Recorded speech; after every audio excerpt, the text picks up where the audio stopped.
Alors, l'organisation de l'hôtel de ville et des services de la ville a été adaptée depuis le début de cette crise sanitaire. Euh, Nous avons un certain nombre d'agents qui continuent à travailler, qui donc sont tous les jours ici à la mairie. Évidemment, la plupart et la grande majorité à leur domicile, souvent avec le système du télétravail qui permet effectivement d'assurer la continuité des services. Nous avons peu de cas, nous en avons mais très peu de cas de coronavirus, en tout cas parmi les agents de la ville.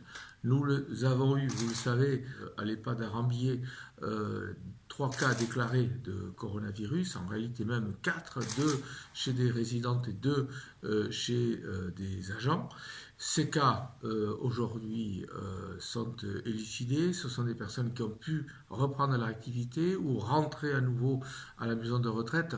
En dehors de ces cas-là, nous avons eu peu d'exemples et du reste, sur la ville de Bayonne, je dois bien le dire, c'est que le taux de mortalité depuis le début du coronavirus n'a pas augmenté.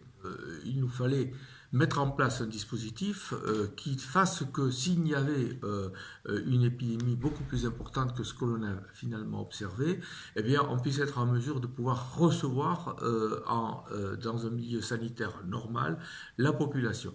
Donc on a ouvert un centre médical avancé à la Maison des Associations, qui est un outil extrêmement performant. Il sert chaque année à ce centre médical que nous avons pendant les fêtes de Bayonne. Nous avons reçu jusqu'à maintenant près de 130 personnes qui étaient suspectées d'avoir le coronavirus et qui effectuent là, les premiers examens avant que d'aller éventuellement à l'hôpital s'il s'avérait que ces personnes étaient atteintes du coronavirus. Sur ce lieu, nous mettons en place un dispositif qui permet d'effectuer directement les tests qu'on appelle les tests PCR avant de pouvoir faire les tests sérologiques plus tard.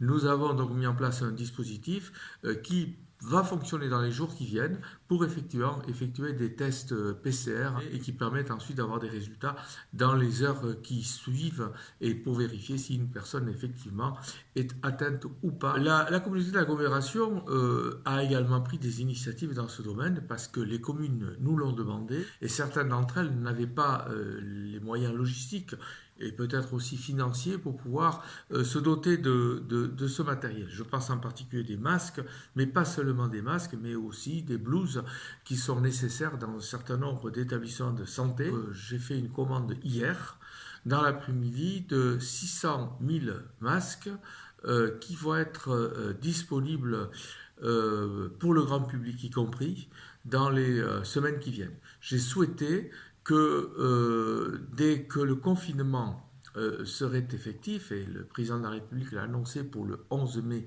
où il faudra effectivement disposer de pouvoir de ces masques, je souhaite que le Pays basque puisse en être doté. Et donc la population pourra avoir à sa disposition d'abord un masque avant qu'effectivement de pouvoir multiplier ces possibilités. Pour ce qui concerne la ville de Bayonne, nous sommes sur le point de pouvoir obtenir d'une entreprise qui se trouve sur Bayonne la possibilité de confectionner des masques homologués dans une production qui va normalement commencer dans les heures qui viennent et qui nous permettront, je l'espère, au moins au niveau de la ville de Bayonne, d'avoir une certaine autonomie pour permettre à toute la population, en tout cas c'est mon souhait, de pouvoir disposer de ces masques dans les jours qui viennent. Écoutez, le confinement a, on va le dire, plutôt bien fonctionné dans cette ville.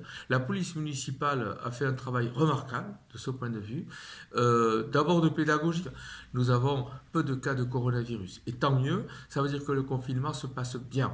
Mon souci est aujourd'hui beaucoup plus celui du déconfinement que celui du confinement.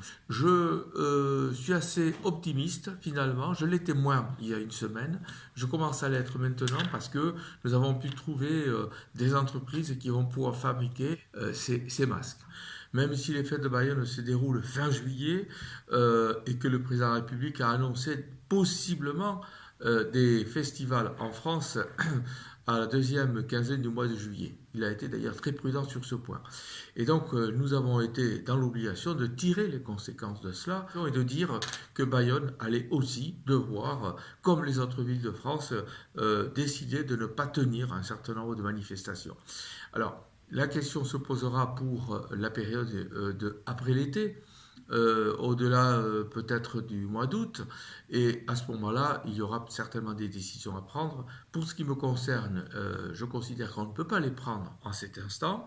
Il faudra certainement se poser ces questions-là, vraisemblablement au début de l'été.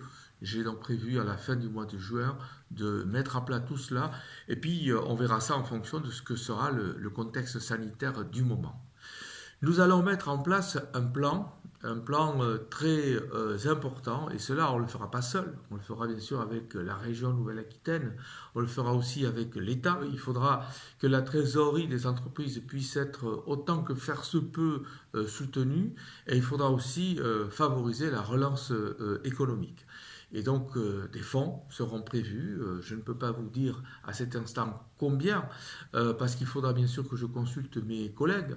J'ai prévu un conseil exécutif de la communauté d'agglomération jeudi prochain. J'ai prévu aussi de réunir le conseil municipal en commission générale mardi de la semaine prochaine. Et donc, tout ceci, je veux l'évoquer avec mes collègues avant de pouvoir annoncer quoi que ce soit.